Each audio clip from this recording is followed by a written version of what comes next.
Olá, sejam bem-vindos a mais um estudo no canal Comando no Deserto, pensando bem para esse vídeo. Bom, gostaria de orar e logo mais nós iniciamos. Senhor Deus, nos dê sabedoria e agora nós.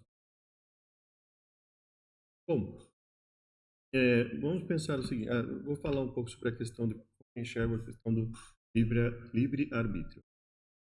Então, primeiro ponto: para mim, o livre-arbítrio existe. Temos a liberdade de escolha, temos a liberdade de escolher. E não só de escolher, nós temos inclusive a liberdade de determinar normas para nós mesmos. Quais normas são corretas, quais normas são erradas. Nós temos essa liberdade. Segundo ponto, eu entendo que o livre-arbítrio, da forma como ele existe hoje, ele é uma corrupção do livre-arbítrio verdadeiro, do livre-arbítrio que Deus quer que o ser humano tenha. Eu vejo às vezes algumas pessoas, não sei se eu que entendo errado, algumas pessoas dizendo que a liberdade do homem fazer o que quer, do ser humano fazer o que quer, é porque ocorre isso, porque Deus dá liberdade. É, não seja a melhor compreensão de Deus, sobre Deus. Quando a Bíblia fala da restauração, coisas, seja pelos profetas maiores, que são Isaías, Daniel, né? Então, seja ali no Taná, no caso, profetas, nos profetas ou nos escritos, seja lá onde for, seja no livro de Daniel, a restauração sempre coloca da seguinte forma: pessoas que querem fazer o bem vão permanecer, querem fazer o mal não vão ter a vida eterna. E, e o que nos mostra ali a restauração é que não vai haver mais maldade. Ou seja, o livre-arbítrio que nós temos hoje não é ah, o livre-arbítrio que Deus deu inicialmente para nós. A liberdade irrestrita não é o que Deus estabeleceu para nós. Quando nós estabelecemos, se você for parar para pensar, pelo menos assim que eu entendo, ninguém, em um mundo onde todos tenham liberdade irrestrita, ninguém tem liberdade irrestrita. Por quê? Onde todos querem ter liberdade irrestrita, ninguém tem liberdade irrestrita 100%. Por quê? Porque a partir do momento que uma pessoa tem liberdade para tirar a vida da outra, ela está tirando a liberdade da outra de viver. No momento que alguém tem a liberdade de tirar um bem, uma propriedade da outra pessoa, está tirando a liberdade da outra pessoa ter o seu bem, a sua propriedade. Então, num mundo onde todos queiram ter liberdade irrestrita, ninguém tem liberdade irrestrita. E aí, mesmo quem tome algo de outro, ele vai ficar com medo de alguém vir e fazer a mesma coisa com ele. Então, ele vai ter que estipular um, um legado, um reino de terror, de medo, para impedir isso de acontecer. E, tendo isso em mente, e na restauração, Deus não quer que o ser humano cometa injustiça, não vai permitir isso. Isso significa que mais, para mim, a melhor explicação no que diz respeito a quando Deus criou o mundo e os seres humanos, ele não deu uma liberdade irrestrita, não deu uma liberdade aberta de fazer o que quisesse. Então, ou seja, ele deu a árvore da vida para Adão e Eva poderem comer e viver eternamente. E ele criou os seres humanos, e conforme nós vemos nos planos de restauração bíblica, ele criou os seres humanos para viverem eternamente com justiça, e não com injustiça. Então, eu acredito que eles sabiam ali que não se podia furtar, não se podia mentir, não se podia etc, etc, etc. E mais que isso, eu acredito que Adão não poderia, assim, vamos pensar em atos preparatórios. Adão até poderia pensar em fazer um mal a Eva, objetivamente, privá-la da vida, etc. Ele até poderia preparar isso. fazer todo o trâmite para. Mas no momento em que ele fosse executar isso, ele seria impedido. E o mesmo caso de Eva em relação a Adão e a todos os descendentes que viessem dali. O que eu estou querendo dizer com isso? Que até o momento em que eles comem do fruto da árvore da vida, quando nós olhamos o plano de restauração de é, no céu, nova terra, lá em Isaías, Daniel, e aí depois isso é repetido de Mateus a Apocalipse, não vai haver dor, não vai haver mal, as pessoas más não vão entrar ali. Então eu entendo que quando Deus estipulou, criou os seres humanos, etc., cada um sofreria com, no máximo poderia prejudicar a si mesmo com o seu erro. Não poderia prejudicar um terceiro com o seu erro. Ou seja, eu não poderia fazer nada para prejudicar uma pessoa contra a vontade dela. Eu não poderia tirar a vida de uma pessoa. Eu não poderia furtar uma pessoa. Eu não poderia mentir para uma pessoa, né? E, ou seja, se eu tentasse fazer isso, eu seria impedido, eu seria punido de imediato. Ou seja, se eu viesse a mentir para uma pessoa, Deus já me puniria ali, a pessoa já ficaria sabendo qual era a verdade. Se eu tentasse tirar a vida de uma pessoa, Deus já me impediria ali, etc. Então, até esse momento, prevalecia única e exclusivamente a justiça. Ou seja, eu só sofreria com os próprios males que eu fizesse contra mim mesmo. Eu não poderia executar males contra outra pessoa. Então, quando a gente olha ali o contexto antes do pecado, antes da consequência do pecado, nós vemos que Eva cobiçou do fruto. Ela está prejudicando. Vamos pegar ali. Eu não entendo que foi a serpente necessariamente que falou. Ainda que eu acredite que na criação inicial, os seres iniciais, eles teriam uma capacidade. O ser humano tinha uma inteligência muito superior, os animais também tinham uma capacidade muito superior. Então, os seres humanos conseguiriam se comunicar uns com os outros. É, ali no caso, ah, a serpente poderia se utilizar de sinais de, de barulhos ali que pudesse exercer alguma comunicação. Os animais poderiam exercer algum tipo de comunicação com os seres humanos e os seres humanos entenderem de alguma forma o que eles queriam.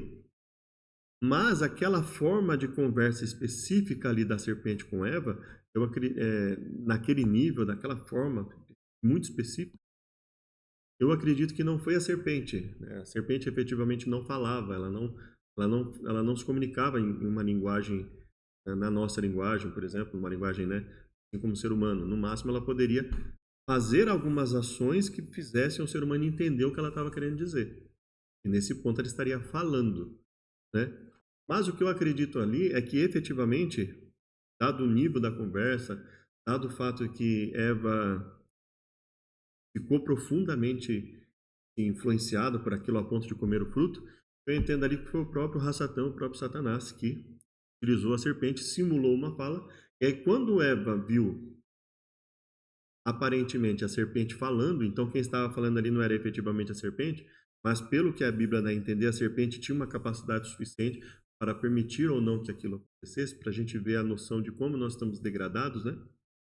Debilitados, todos os seres, como a nossa capacidade era muito maior naquela época, e a serpente não poderia, não iria fazer aquilo sem que de alguma forma ela não permitisse aquilo, né?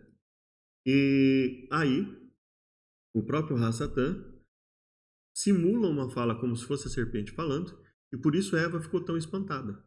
Ela vê, ela tem a impressão que é efetivamente a serpente que está falando, por isso que a Bíblia fala da serpente falando com Eva, né? E aí por isso que o simples fato da Bíblia falar, a serpente falar, a Bíblia queria que o leitor realmente tivesse esse impacto, que é o impacto que Eva teve ao ver a serpente falar, mas que na verdade a serpente estava falando, mas não por si mesma. Alguém estava a utilizando para falar, né? Seria Satã. E por isso que Eva teria ficado tão impactada com aquilo e teria cometido o erro. Então veja, a serpente, ela não pôde obrigar, Satanás não pôde obrigar a serpente a participar do plano. Ela teve que consentir de alguma forma. Eva não foi obrigada a comer do fruto. teve que consentir em comer o fruto. Então, ela pôde ser induzida a comer, mas ela não foi obrigada a comer. Então, é, até eu falei da questão da mentira, né? Eu tenho que corrigir aqui. Se eu resolvesse acreditar na mentira, seria prejudicado. Mas se eu não acreditasse, ou se eu quisesse comprovar alguma coisa ali naquele sentido, Deus não permitiria que eu fosse vítima de algo que eu não consentisse fazer. Então, Eva não seria punida, não seria prejudicada pela mentira se ela não tivesse consentido, se ela não tivesse acreditado e resolvido fazer algo que Deus terminantemente havia falado para ela. Ou seja, ela não foi efetivamente, ela não foi totalmente inocente. Ela sabia que era proibido. Ela foi enganada no sentido de que aquilo não traria necessariamente a consequência que Deus falou. Ela não, mas ela não foi obrigada a fazer isso. Ela consentiu fazer o erro. Então ela foi punida por algo que ela fez e não por algo que outro ser fez contra ela, né? Então assim, ela não foi obrigada a comer do fruto e a partir daí teve que perder a vida eterna, não. Adão a mesma coisa. Eva chegou até Adão e Adão consentiu em comer. E aí nós estamos vendo o quê? Justiça. Para ser punido basicamente pelo que fez.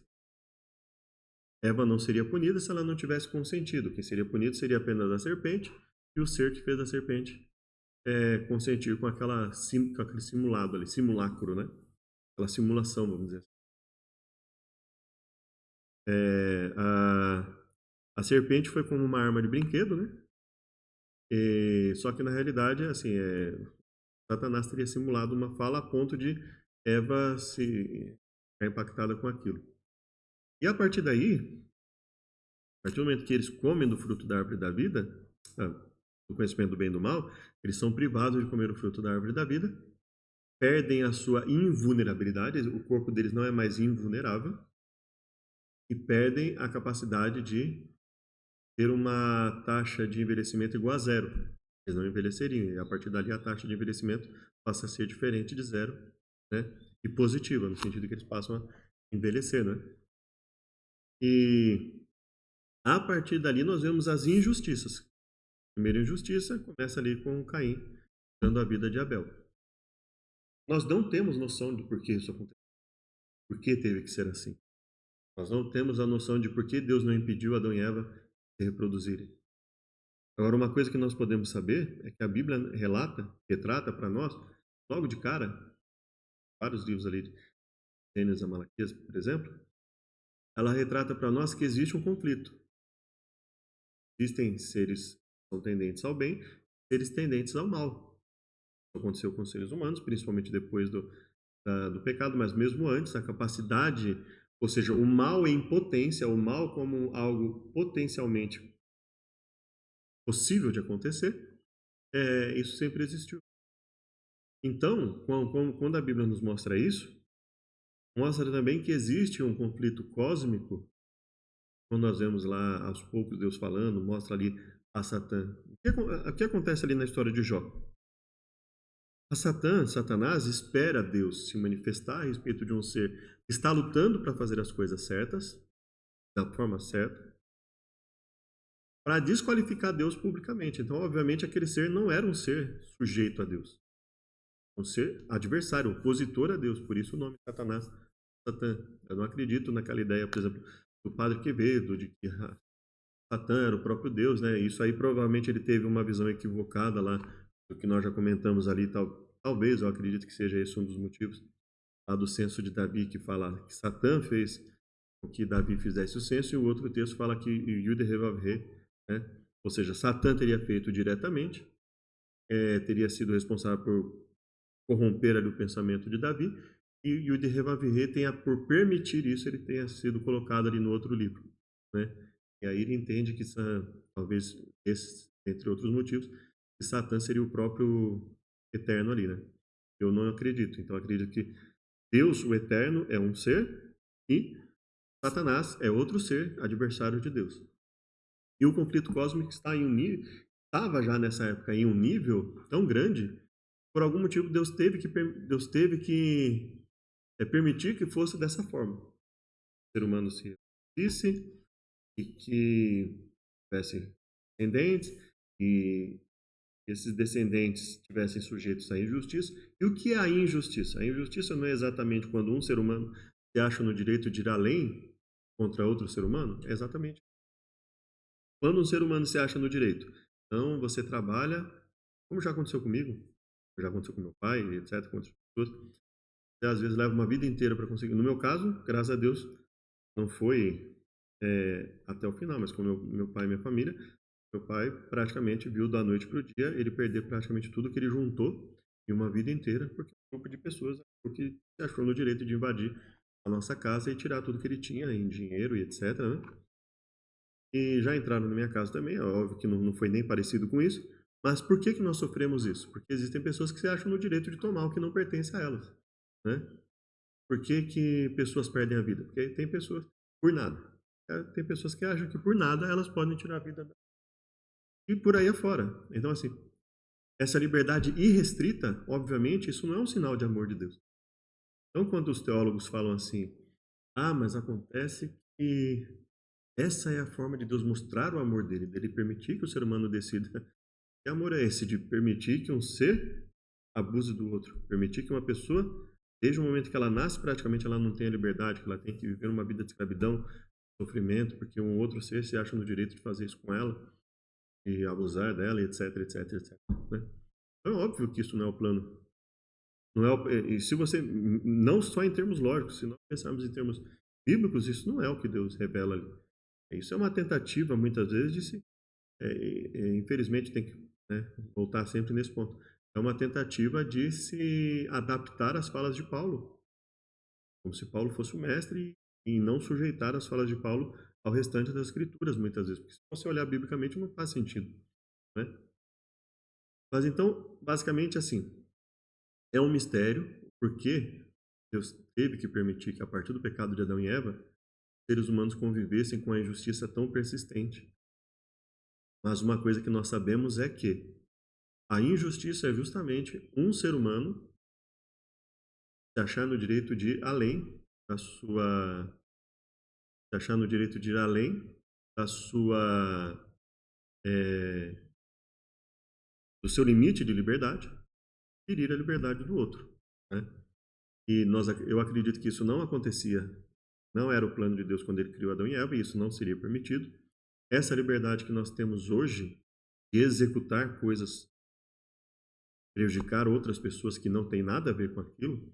Então, essa liberdade de uma pessoa de dirigir alcoolizada durante a sua direção, tirar a vida de outra pessoa, essa liberdade que uma pessoa tem de ligar para outra pessoa e dar um golpe, fazer com que a pessoa perca tudo que ela tem,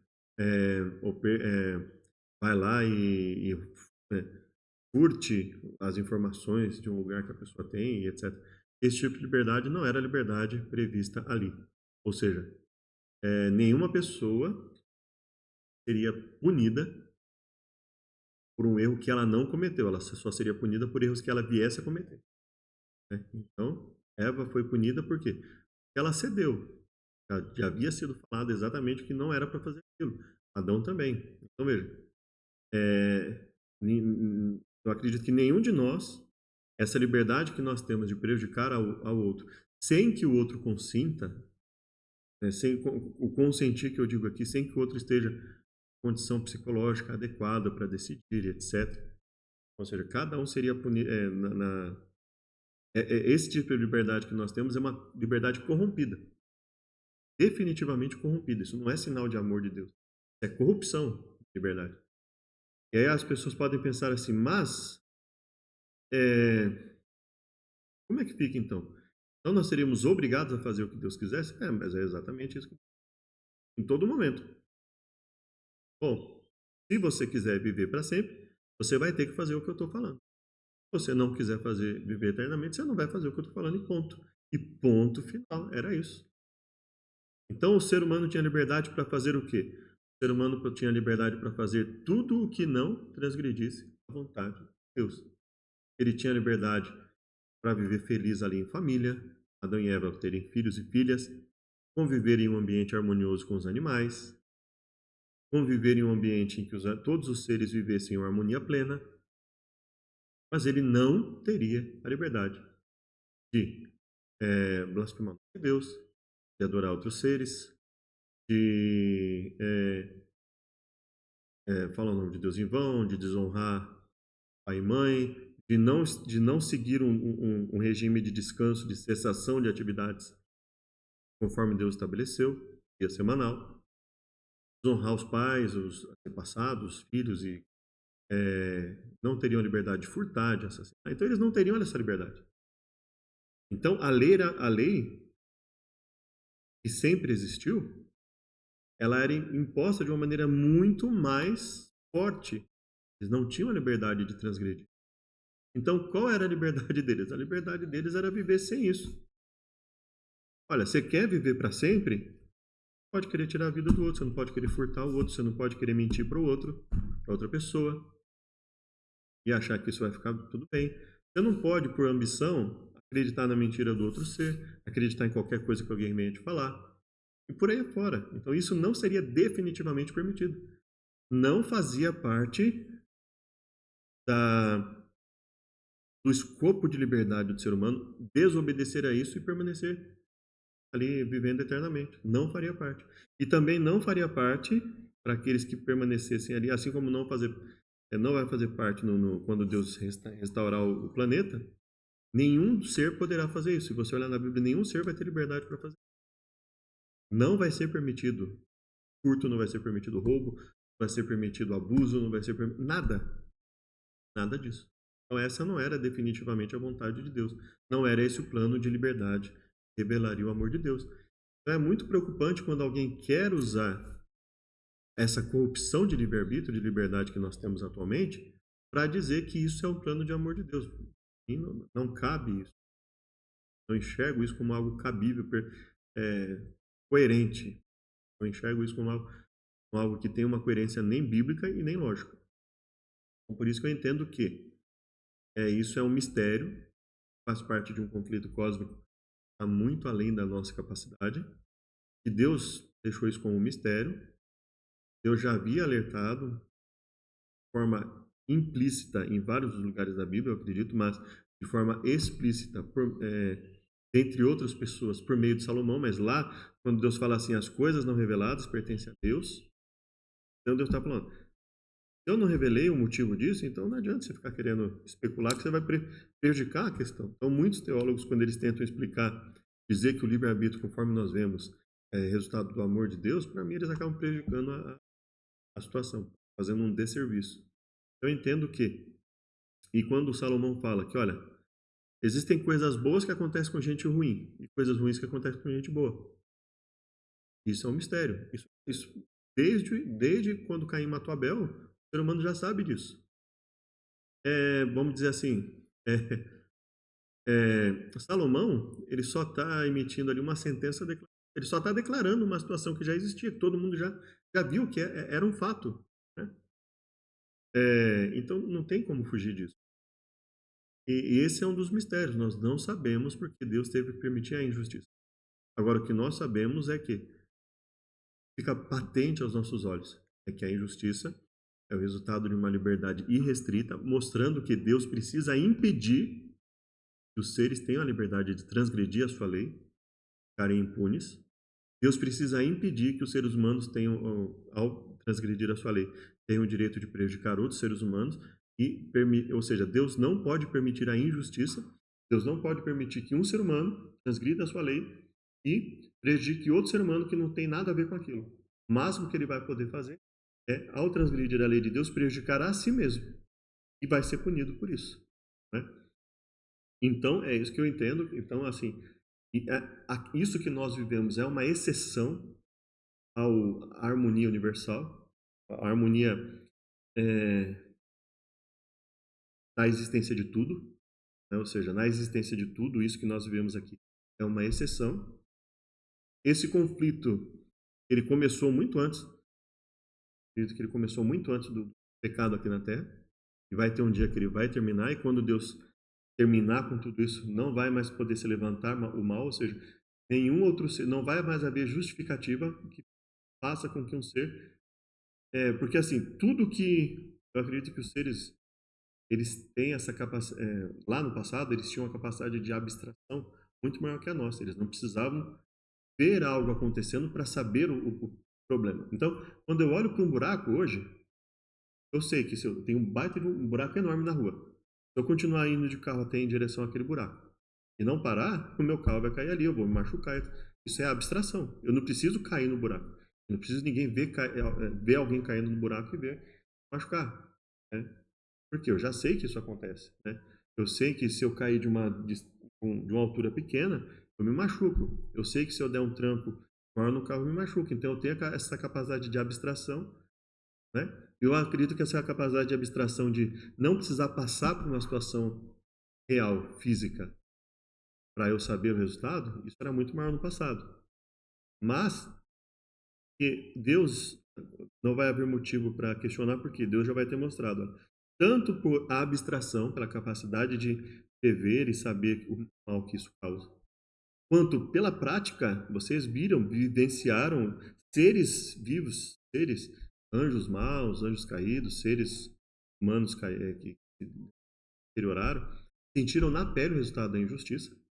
O porquê que eu não posso permitir que um ser humano transgrida a lei, os mandamentos que eu dou. E por isso o mal não vai mais poder se levantar. Até lá, nós temos que conviver com isso. É um mistério. Não sabemos por que chegou a esse ponto. O simples fato de falar que nós somos pecadores, obviamente, não explica, né? Um bebê não tem culpa de ter nascido, então o fato de alguém abusar de um bebê que acabou de nascer, ou de uma criança de 1 ou 2 anos, ou mesmo de um adulto, eu estou andando na rua e alguém vem, um doido, vem lá fazendo cavalo de pau na rua e me acerta. Eu não fiz nada, absolutamente nada, para passar por aquilo. Esse é um conceito clássico de injustiça, né? Então, veja, esse tipo de coisa não vai acontecer. E isso não faz parte do livre-arbítrio inicial que Deus estabeleceu. E isso vai acabar. Então, as pessoas que acreditam, e é bastante contraditório, que as mesmas pessoas que acreditam que é, tudo isso é injusto, é errado, muitas vezes são as pessoas que questionam por que Deus estabelece leis. Por que Deus estabelece leis tão rígidas? Acho que o motivo é óbvio, né? A gente sabe que se não houver uma rigidez no tratamento dos transgressores nesse ponto, olha o quanto de injustiça existe no mundo. Então nós, como cristãos, muitas vezes, nós percebemos que isso é um resultado direto, né? Nós percebemos que isso é um resultado direto, não só das nossas atitudes, mas do interrelacionamento, né? Do fato dos seres humanos estarem convivendo uns com os outros constantemente. Isso gera injustiça. E quando ocorre injustiça? Quando o ser humano acha que tem direito de prejudicar o outro para conseguir algo que ele quer, né? Então isso é a noção de injustiça. Quando eu sofro uma coisa que eu não causei. Eu sofro uma consequência de algo que eu simplesmente não causei. Eu não sou responsável por aquele homem ou por aquela mulher que bebeu além da conta e foi lá e de repente passou na rua com tudo e me acertou e assim sucessivamente. Então nós não sabemos. Então nós não sabemos porque Deus não impediu Adão e Eva de se reproduzirem para que, a partir do momento que eles morressem ali, eles viessem a ressuscitar, etc., né? Nós não sabemos. Nós sabemos que existe um conflito cósmico que fez com que Deus tivesse que fazer isso. Ele não podia impedir, não no sentido que ele não tivesse poder, mas alguma coisa fora da nossa compreensão, dentro da complexidade ali, conflito cósmico muito amplo, teve que permitir que fosse assim. Ele teve que permitir que o resgate ocorresse dessa forma. Simplesmente é difícil ficar especulando sobre isso, né? Então, mas isso é um mistério. É um mistério. No entanto, nós sabemos que por mais que nós soframos aqui, o nosso período de sofrimento é bastante limitado. E aquilo que Deus está propondo para nós é ilimitado. Ou seja, nós viveremos milhões, bilhões, trilhões. É lógico que a nossa eternidade vai ser sempre um tempo definido, né? Então, nós vamos ter 2 trilhões de anos, 5 trilhões de anos, 7, 6 trilhões de anos. Vai sempre ser algo mensurável. A eternidade de Deus é algo imensurável, porque não teve início. Nossa eternidade vai ser mensurável porque ela teve início, né? E tendo isso em mente, sabendo que há limitações para a nossa explicação, mas que rejeitar Deus não vai mudar o fato de que a injustiça vai continuar ocorrendo. E o último ponto que eu gostaria de colocar é que isso mostra também que as injustiças do mundo têm muito a ver com a nossa atitude diante da injustiça. Se eu ajo de forma passiva, não faço nada para mudar, então a tendência é que a injustiça aumente. Se eu ajo de forma mais ativa, no sentido de refletir mais, conversar mais, chamar as pessoas para conversa, para que nós tentemos mudar isso, tentemos é, fazer com que as coisas sejam mais justas, que as pessoas não sofram por coisas que elas não causaram, etc, etc, etc, no mínimo, né? Então, a, o aumento da injustiça no mundo tem muito a ver com a nossa humanidade, a ação humana da humanidade ser mais passiva ou mais ativa diante da injustiça. Então, eu espero que tenha ajudado. Em outro momento, a gente vai tentar conversar mais sobre o assunto. Espero que o ponto principal aqui tenha ficado bem especificado, esclarecido, no sentido de que a nossa liberdade agora não é vontade de Deus, as injustiças que ocorrem não são vontade de Deus, por algum motivo além da nossa compreensão isso ocorre, mas isso é limitado. E no plano de Deus só pode ser ilimitado, só pode ter acesso à eternidade aquilo que estiver em perfeita conformidade com a vontade dele.